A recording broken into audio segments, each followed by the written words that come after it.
सौतेली माँ से प्यारी चाची। ओहो हो, ये देसी घी के लड्डू तो खाने में बड़े स्वाद हैं और ये कचौड़ी समोसे भी एकदम खस्ता बनी है। वाह वाह वाह वाह। कुंती एसी की ठंडक में बैठी नवीन, फूली और रानी को ललचाते हुए दिखा दिखा कर लड्डू पेड़े खा रही थी। वहीं वो तीनों तपती धूप में आंगन में काम कर रही थी। अरे ओ रानी, फूली, ये फुहारपना मत दिखाओ, जल्दी जल्दी हाथ चलाओ। अरे ओ फूली, एकदम साफ से आंगन बाहर, और तू रानी जल्दी जल्दी उपले पात। जी जी जी रानी दीदी, मुझे भी लड्डू खाना है। नवीन ने हाथ बढ़ाकर लड्डू मांगा। माँ, एक लड्डू मुझे भी दो ना। ले ले ले, मेरे लाडे सर को लड्डू खाना है। ये कहते हुए बेरहम दिल कुंती उसका कान उमेट देती है। माँ बचाओ।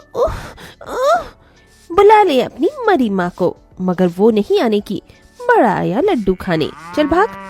कुंती ने उस बेचारे को न सिर्फ दुत्कारा बल्कि उसे जोर से धक्का दिया, जिससे नवीन का सिर गाय के खूंटे से जा लगा और वो लहूलुहान हो गया। दीदी, नवीन के सर से तो खून बह रहा है। इतने में वहां मनसा आ गई। उसे देखकर तीनों बच्चे उसके गले लग गई।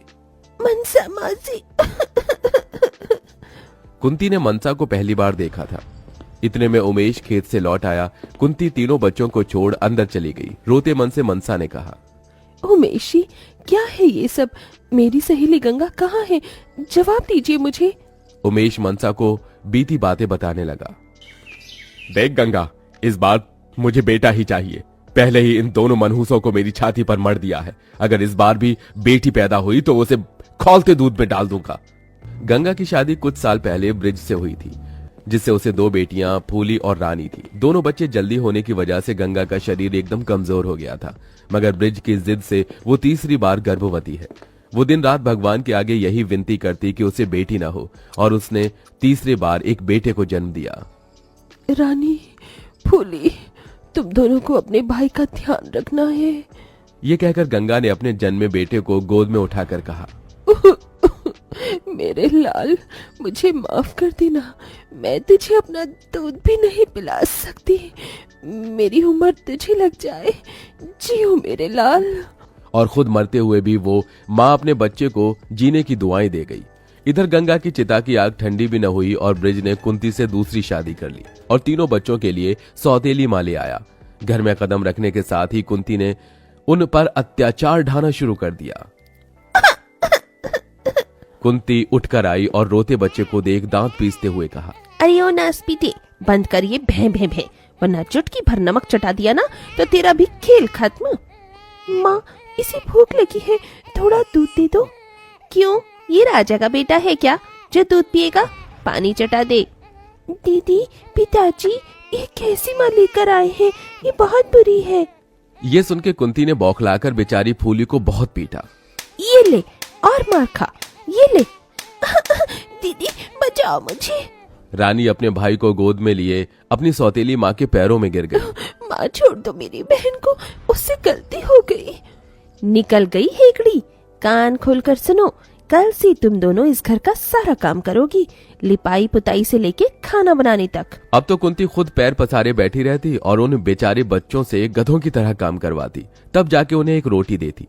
उन्हें न भरपेट खाना मिलता, न कपड़े, न माँ की ममता। उन बेचारे बच्चों का जीवन उनकी सौतेली माँ के चलते किसी नर्क से कम नहीं था। 4-5 साल बीत गए, न नवीन को भरपूर खाना मिला, न समय से टीकाकरण हुआ, जिससे उसके पांव अब पोलियो से ग्रसित हैं। मगर अभी सौतेली माँ का अत्याचार फूली, नवीन और रानी सह रहे हैं। सौतेली माँ कुंती के किए गए अत्याचारों को जानकर मनसा का मन चीख चीख कर रो पड़ा। मनसा, कई बार सोचा कि मैं शादी कर लूं ताकि गंगा भाभी के बच्चों को माँ की ममता दे सकूं, मगर कहीं वो भी कुंती भाभी जैसी ना हो।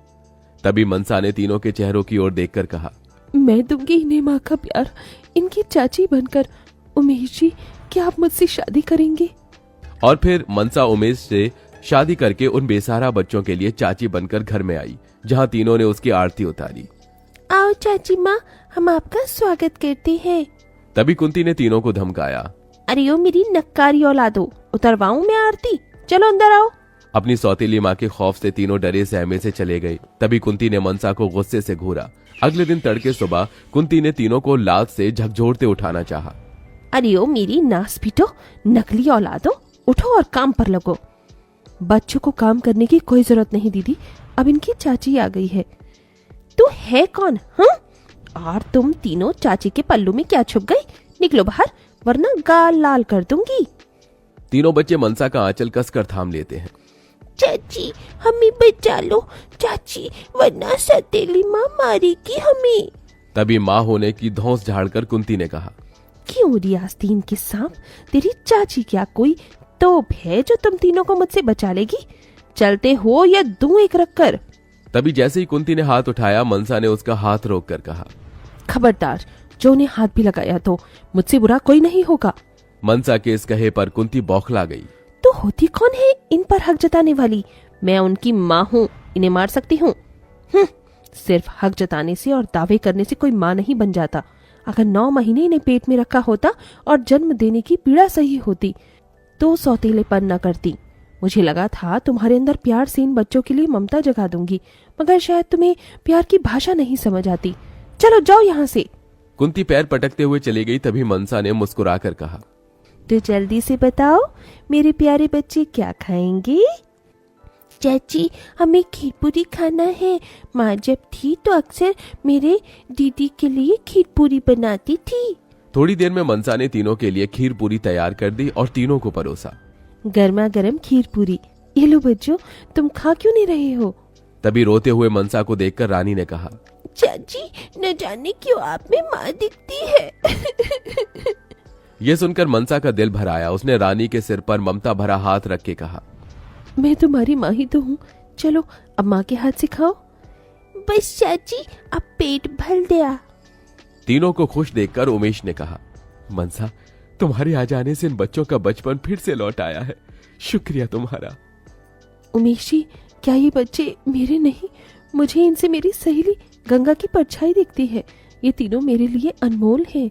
दिन बीतते गए। मनसा ने नवीन को पोलियो ठीक करने के लिए खुद को पूरी तरह झोंक दिया। वो उसके पैरों की मालिश करती, जिससे नवीन आम बच्चों की तरह चलने फिरने लगा। इधर कुंती जल भुन रही थी और उस रोज वो तीनों को खींच कर लाने लगी। जब देखो चाची के चमचे बने फिरते हो, चलो यहाँ से, वरना तीनों की टांगे तोड़ दूंगी। चाची हमें बचाओ, ये साले माँ बहुत बुरी है। कुंती उन्हें घसीटने लगी। तभी एकदम से ब्रिज आ गया और उस दिन जैसे उसके अंदर का सोया हुआ पिता जाग उठा। कुंती छोड़ दो बच्चों को। माँ हमें छोड़ दो। तीनों भर्राई आंखों से जाकर मनसा से लिपट गई। चाची चाची। तभी कुंती ने अपनी एक नई चाल चली और ब्रिज को बुरी तरह भड़काने लगी। अजी आप बच्चों को इसके हवाले सौंप रहे हैं? ये इनका मन बढ़ा रही है। बच्चों पर लगाम खींच कर रखना चाहिए। मैं इनकी माँ हूँ, इनका अच्छा ही चाहती हूँ। तभी ब्रिज ने स्नेह भरे नजर से अपने तीनों बच्चों की ओर देखकर कहा, बच्चों तुम किसके साथ रहना चाहते हो? तीनों की आंखों से टप टप आंसू चूए जा रहे थे। उन्होंने एकदम मनसा को देखकर कहा, हमें चाची के साथ रहना है।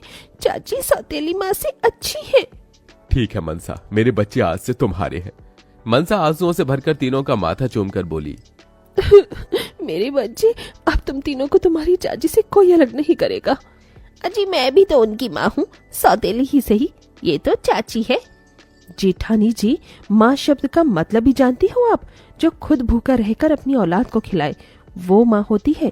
जो रात भर जागकर अपनी औलाद पालती है वो माँ होती है।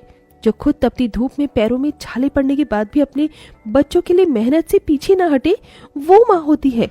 मगर आपने सौतेली माँ की सारी हदें पार कर दी।